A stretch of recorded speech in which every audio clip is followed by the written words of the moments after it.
You're still under oath, Mr. Pistorius? My lady. Yes, Mr. Roux? Thank you, my lady. Mr. Pistorius,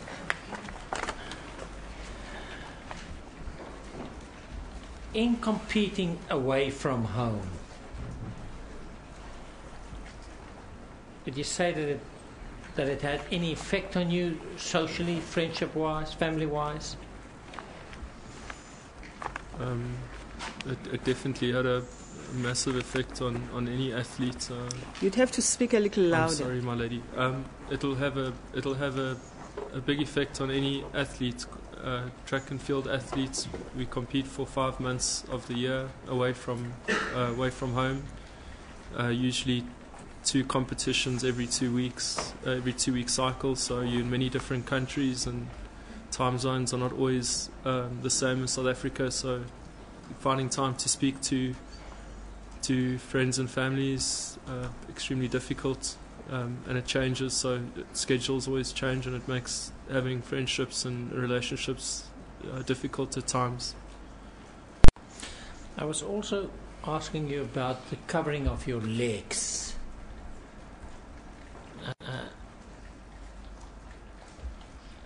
Could you just explain in what way you would do it?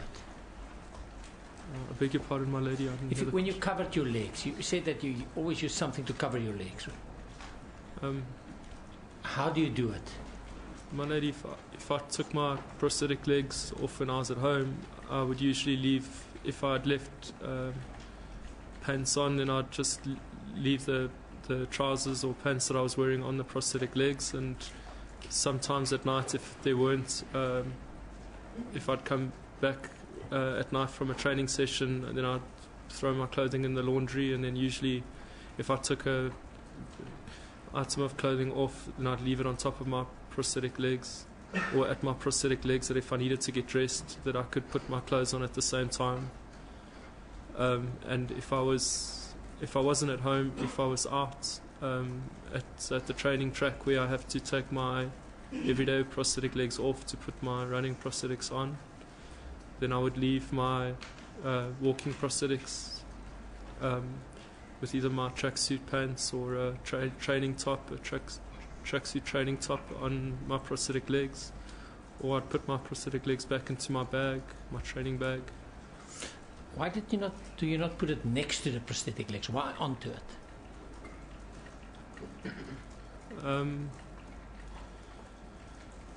I don't know. They part of my body. I see them as an extension of my body. I don't necessarily want to leave them where people can see them or to take them, or so I just leave them next to my bag, and I usually cover them. I don't know if it's maybe just I get shy about them or embarrassed about them when I don't have them on. When they're part of me, it's different.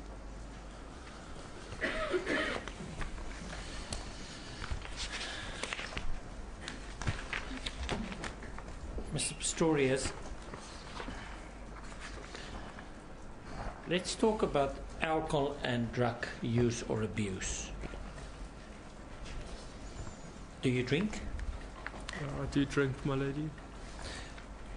Could you maybe expand on that? How often do you drink? Usually between our athletic season starts, our pre-season training starts in November every year. So from November until the Christmas time, I don't usually drink at all, and then over Christmas to New Year's, I usually go away with friends and family, and then during that period I drink. And then from the beginning of January to September, I don't consume any alcohol. And then September and October, half of September and October is usually our off period. When I'm doing sponsorship commitments and traveling a lot and that sort of thing. And then I'll, if I'm on the plane, I'll have a drink, or if I'm with friends, I'll drink with them. And if I may revert to the boating accident, any drinks on that day? I had drunk on that day. We were only at the river for at the place where I met my family for about half an hour, I remember having one drink, and I wasn't intoxicated on that day, but I had been drinking. Substance use or abuse? I guess in the month or month and a half that I had a break, I would drink, and sometimes excessively. I mean, would you use drugs? No, sir. I know, my lady. When my mother passed away, when I was 15, I smoked dacha with a friend, and besides on that occasion, I haven't consumed or I haven't taken any substances since then. In your sport, has there ever been a finding against you on account of illegal substances? No, or prohibited substances? I've never taken any sports enhancing drugs or anything that would give me an advantage over my competitors. I am very meticulous over the supplements I take. I only take supplements that I know are safe. And as far as substances in sport, I don't take anything that's not prohibited in my sport.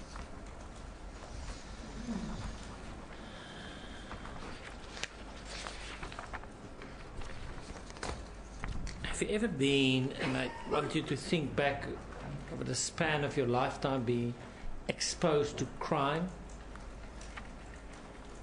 I think everybody in South Africa has been exposed to crime at some point. I think when I grew up, we were exposed to crime, with house break-ins, with family members being assaulted and hijacked, and I mean, I can think of. Could you give examples when you were young and when it was?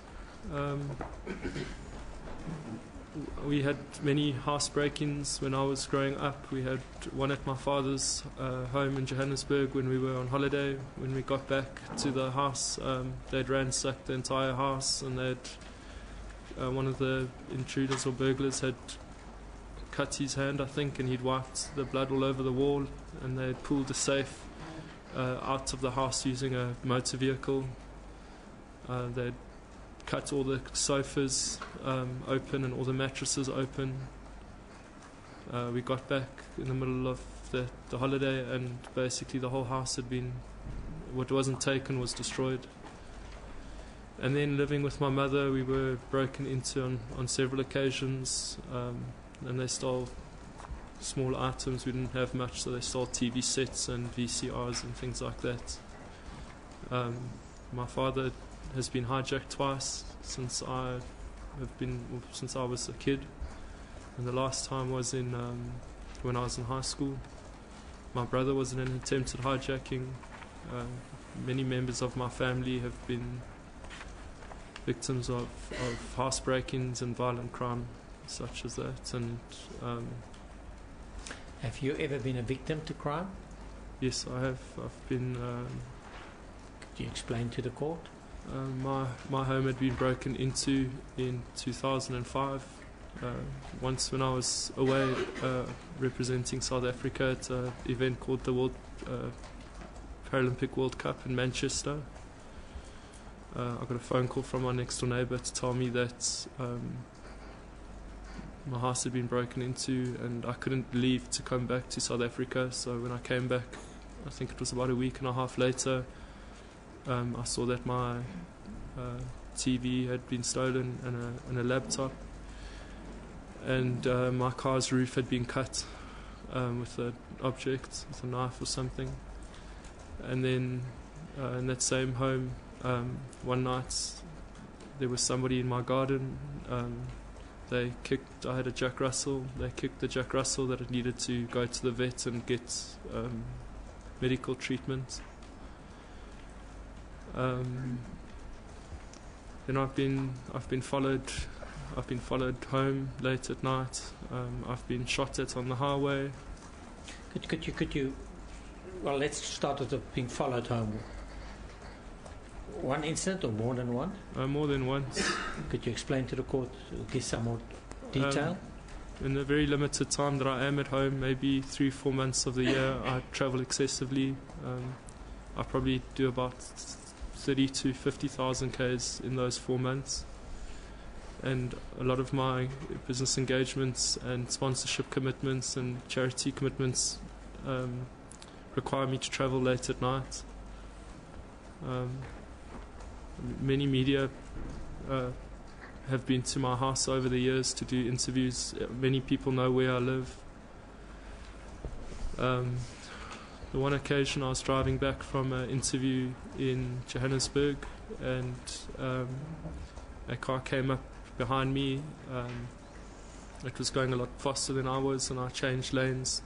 It came past me, and it slowed down a couple of car lengths in front of me, and I just saw a muzzle flash. It was dark, and I saw the muzzle flash and could hear the bang coming from the vehicle, and it was just before Buerta turn off in Pretoria.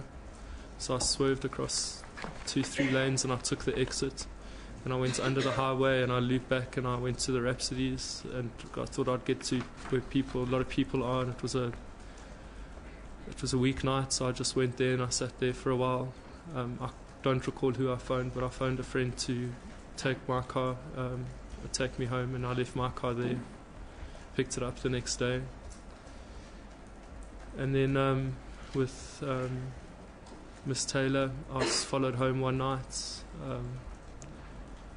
I saw in my rearview mirror that a car had been following me since Midrand, and there were 2 occupants in the vehicle.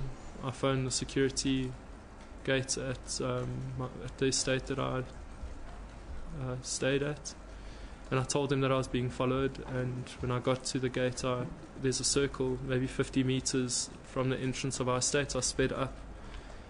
I jumped out of the car, and I distanced myself from the car, and I had my firearm by my side. I didn't draw it, but I had my hand on it, on my hip, and the 2 gentlemen in the car sped off.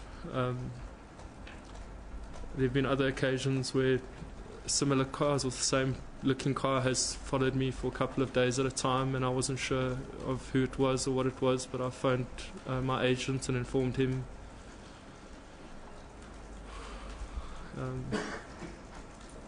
Those are the instances that I can remember. Have you ever assisted someone that was a victim of crime? I have. A serious incident now, not just a everyday incident. I have. There was a woman at Menlyn Square last 2012 getting assaulted by 2 gentlemen early in the evening in the parking lot. They'd been drinking, and I was going to visit a friend. I was going to have a meal with a friend at Menlyn Square, and as I drove in, these 2 men were pulling the woman around, and I got out the car, and I told them to back up and leave her, and I waited. There was a police patrolling car in the area, and a bystander called the policeman. And then in January 2013, about 2 kilometers from my home, I was coming back from a training session mid one morning, and I was parked at the Robot, and a Toyota Corolla skipped the Robot, and shortly afterwards a taxi skipped the Robot. The taxi pushed the Corolla up on the pavement, and they started throwing bricks out of the window. I was parked at the Robot at the time. I was a bit taken aback and didn't know what to do, and then 2 occupants and the driver got out the taxi, and they started smashing the windscreen and the driver's window of this taxi. They smashed the window, and they dragged the guy out into the street. They started beating him with rocks in his face and in his head. At that point, I jumped the light. I hooted until I pulled up. I drew my firearm. I pointed it at the 3 people. They jumped in the taxi. They sped off. And this guy was just just bleeding profusely. He was bleeding out of his head. He was bleeding out of everywhere. He was trying to stand up. He was falling over.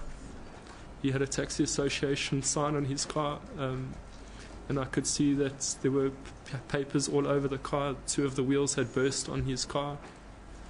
But he was trying to stand up, and every time he stood up, he fell over. And every time he fell over, he was unable to put out his hands, so he was hitting his head on the tar again. So I didn't want to get blood. There was just blood everywhere, so I took him by the collar of his neck and by his pants, and I said to him, "Sir, you need to sit down. You're bleeding," and he wasn't following what I was saying. So I kind of picked him up, and I dragged him so that he couldn't walk to the curb, and I forced him to sit down. I called Netcare. I phoned the police. By this point, maybe 30 people had come up from the shopping centre, which was just down the road from my house, and they'd started helping. I went to my car and I got a training towel, and I gave it to the gentleman, and another guy had started helping. I think it was one of the waiters from the Spur restaurant, was starting to help this gentleman, and they were communicating in a native tongue. I don't know what language it was, and the situation seemed to be contained. So I left. I got in my car and I left. And then in December 2012, I was assaulted at a get together after I'd received threats from a person. I'd been at a party, and a gentleman I didn't know came up to me, introduced himself, and there was alcohol being consumed at the party, and he started telling me about this friend of his and how I should fear him and how my name was being mentioned in these circles. And I said to him, I didn't really want to entertain the conversation, and I thanked him for what he was putting across as a heads up. Later in the evening, I went to the bathroom, and I heard the same gentleman talking on the phone outside the other side of the house through the window, and I went around. I could hear he was on the phone, and it was obviously the same gentleman that he was warning me about earlier. And I went out the house and I asked if I could speak to this person, and after being verbally assaulted by them for longer than 10 minutes, I decided to just put down the phone and not entertain the conversation further. And shortly afterwards, I got hit in the head, and I ended up later that day receiving stitches and in the back of my head, and I had a black eye. And 2 days later, I reported the incident to the Hawks, South African division of the South African Police Service. They scheduled a meeting whereby I went and I sat down for this meeting. They brought the party in that was concerned, and they put it on record. I didn't want to get it into the media, and I didn't want to have a big thing out of it, because I presumed that this is what these people were trying to do, that they wanted me to engage with them in the media. I had calls from several journalists, which I just decided not to take, and I didn't give my side of the story across, and I left it at that. The estate that you live in, the name is? The estate that I resided in, my lady, is Silver Woods Estate. As a matter of interest, since that the fateful day, have you ever been back to the estate? I haven't been back, my lady. And do you know of any crime in that estate? In 2007, I decided to invest in property in Pretoria. I decided that I wanted to make it my base for training, and I'd been at high school in Pretoria, and I had a townhouse that I had, so I decided to build a home on the outskirts of Pretoria, and I chose that estate because it was further out of the city. It wasn't in the mix of everything. And when I built, there were 300 stands that were allocated inside the estate. There were maybe 27 at the time. I remember the number 27 that had been developed. So my house was one of the first homes. So over the course of from 2008, when I moved into to 2013, to February 2013, there was always constant development going on in the estate, and there were at times crimes that were committed. I was aware that the building contractor that was working on my house in January, February last year, Mr. Menela, I was aware that he had been a victim of crime in our estate, whereby the only state security had used a ladder to gain access to the second floor of his home. And I was aware of a housekeeper being tied up. I think that was in 2012 during the day. One of the contractors came into the estate, and on the way they gained access through the security, through the gate. But during the day, on the way out, there was an open garage, and they went in and they tied the housekeeper up, and they stole items of interest. And then there were one or two house breakings where we had increased the security of the estate. The homeowners association, they had used Coke bottles to put around the electric wiring of the electric fencing and to separate them. My brother lived next door to Silver Woods Estate at a nature conservation centre, and they'd often spoken about crime in the area, of shootouts in the area, and I was aware that there were a lot of crimes that were being committed. On the night of the 13th, I was speaking to my cousin on the phone. He was telling me he was driving up from Port Elizabeth, and he'd just got a new company car. He just purchased a VW Golf, a GTI Golf, and I was telling him that he shouldn't come up to Johannesburg because they're cars that get hijacked here extremely often. And the reason I knew this was because I'd been to the estate next door, which a friend of mine was developing. And he told me that one of the workers had come to him with a bag, and inside the bag they had found 34 different people that had been identified through driving licenses and ID books and wallets and things, and they'd found this bag of contents in one of the houses. And he told me that it was a syndicate which specialized in stealing GTI Golfs. And he was telling me the story of how the police had been there, but that the guy laughed at them when they arrived. He told them that they didn't know who he was, and the police basically left, and he continued to operate out of that same venue. He would, according to my friend, steal the cars and leave them there to see if anybody came to collect them, and then if they didn't, he would take the cars away. So I said to my cousin that he shouldn't come up to Pretoria, that he should rather fly up, and I would rent him a vehicle, or lease him, or loan him a vehicle. So I was aware of the crime that we had in our area.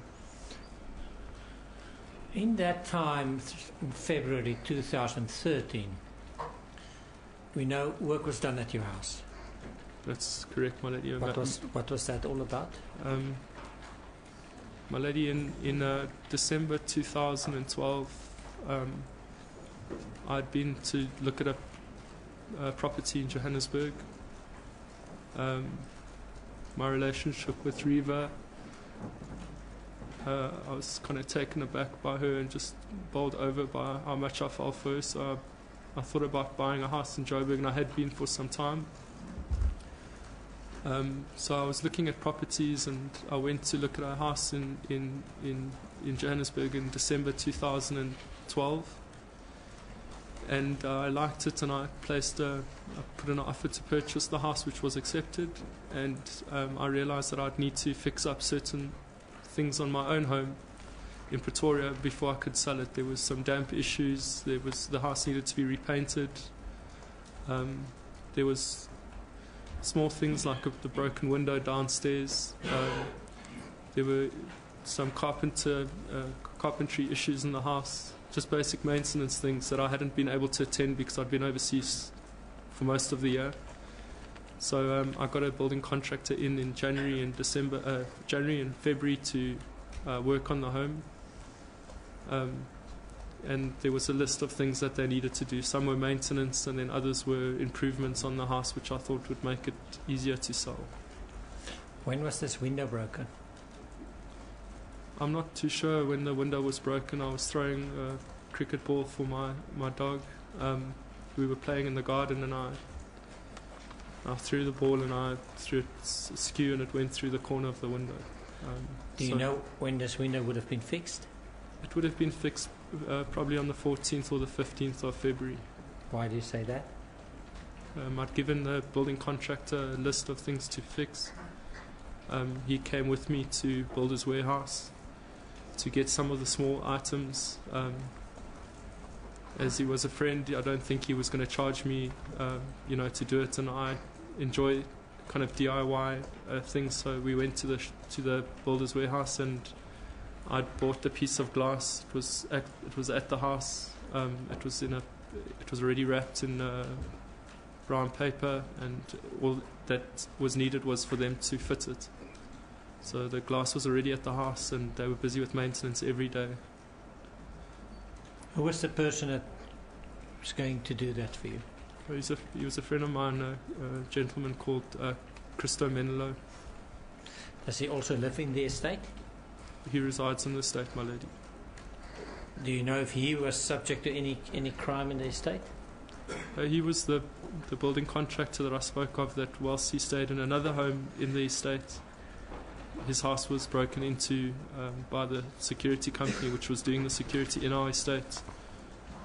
They gained access to the first floor of his home using a ladder.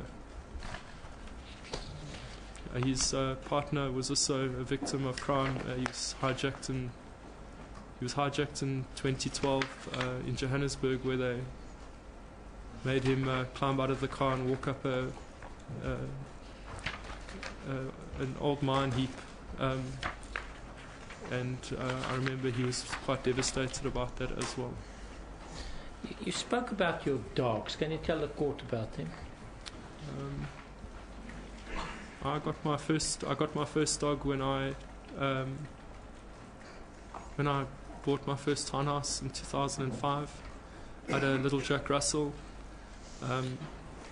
2 years later, I got a bull terrier. It was after the event that they tried to break into my home, and I decided I'd like a dog. I grew up with dogs, and I decided I wanted a dog that was maybe a better watchdog or a better guard dog. I got a bull terrier then, and then 3 years later, I rescued an American pit bull. But they were very placid. They're loving dogs.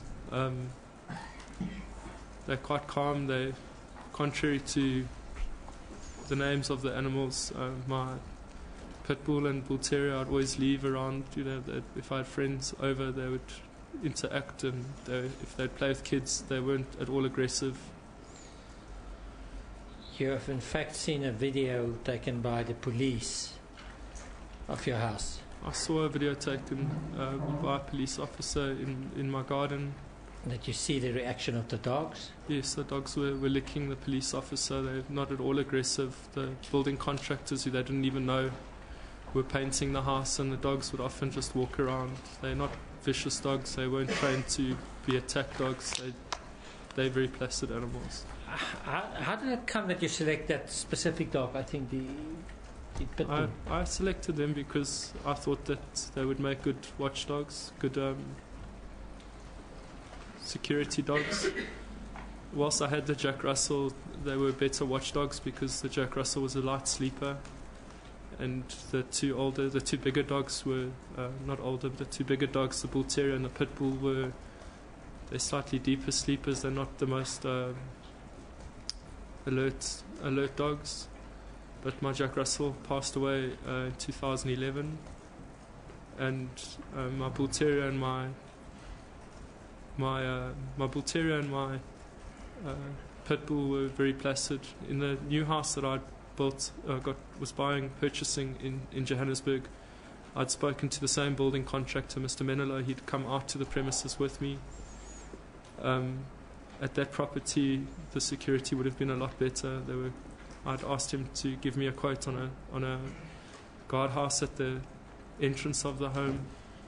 The walls were a lot higher. The walls had electric fencing on. and the garden was a lot bigger, so there was always a possibility that I could have had another dog or got another dog in the future.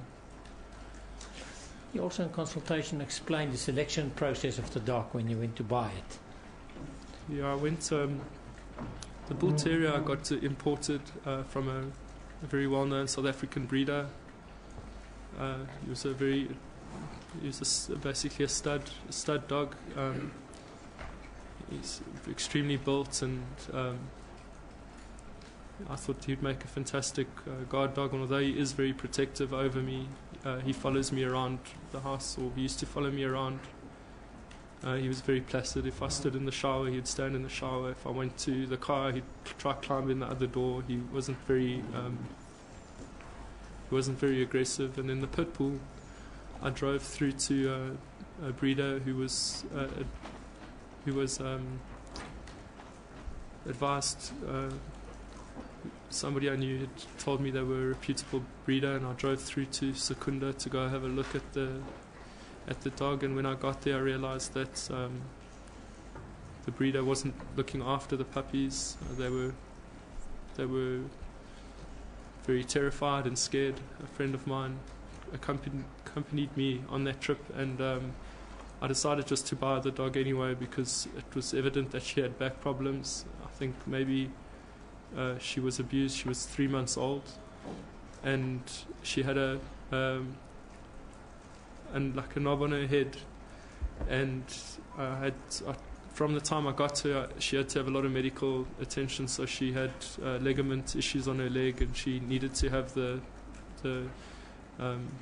blood on her head drained, and she wouldn't eat if you went near her. But after time, she became a lovely dog, and she would run with me in the afternoons. If I got home from training and I was tired, then I'd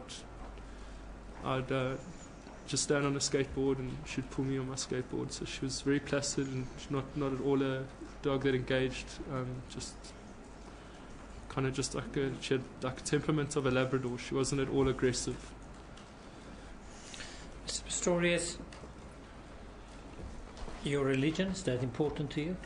Yeah, my religion's very important to me. Tell the court about that.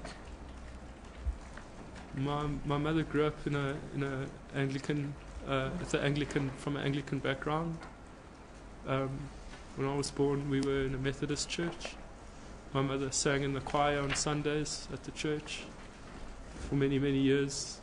She also danced. She went to Israel on a tour when I was young, where she danced. It's like a religious kind of dancing with these long sheets of silk, and they used to go dance in the streets in Israel. And my mother told me that, we grew up just knowing that religion's God's, our refuge, and doesn't matter what may come of life, that you can always turn to the Lord. When my mum passed away, I struggled a bit with my faith, but I always knew that the Lord was part of my life. I think traveling was difficult for me as well. I didn't really get to attend church as often as I wanted to. Some countries we'd go to, we'd find churches which spoke a different language, and we just attend anyway. And most of the time, people were extremely accommodating, and we found it, an interesting cultural experience to do. And then 2011, 2012, my religion really started. I put a lot of faith in the Lord to get where I wanted to be. And then when I met Reva, I think it was just a blessing. I've always wanted to have a partner that was a Christian. She was a very strong Christian. She would pray for me at night. Would pray about everything. Pray about my training. Pray about all the small things I had in my life. We'd pray before we eat. I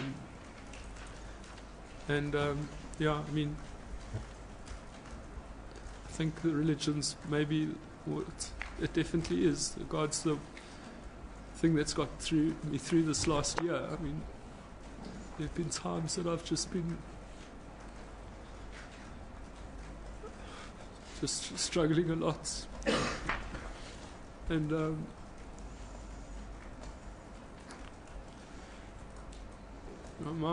my God's my God of refuge. So.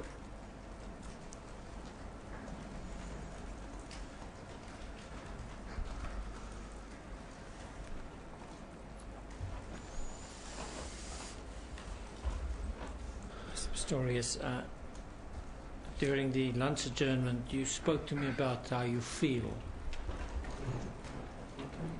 and the exhaustion and so on. Can you remember that? Yes, sir. I think I'm tired. I'm just very tired at the moment. So,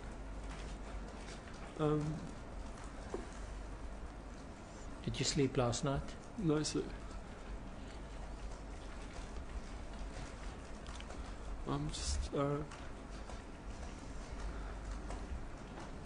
I'm just tired. I think it's just it's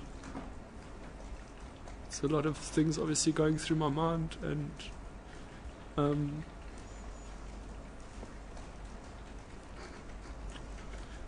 the weight of this is extremely overbearing. So I think it's just a lot to think about. And Lady, I was actually requested to seek an early adjournment with the lunch adjournment, but I thought that it would be use up time to push him as far as I could, but he asked me that at some point, Yes. if he could just, he's very exhausted, and I don't want to go to a new topic. It might not be fair in the circumstances.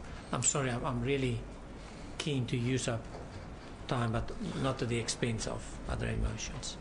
No, it's understandable. Mr. Nell, My lady? would you object to an earlier Well, agenda? lady, I would like us to finalise the case. We have to get somewhere.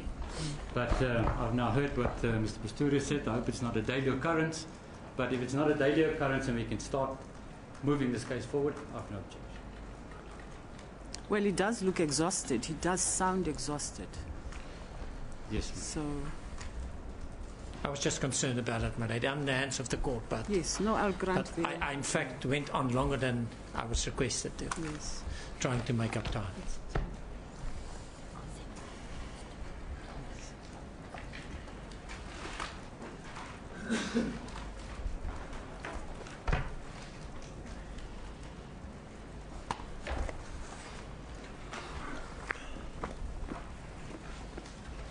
We'll adjourn until tomorrow at 9:30. Daniel, guidance on the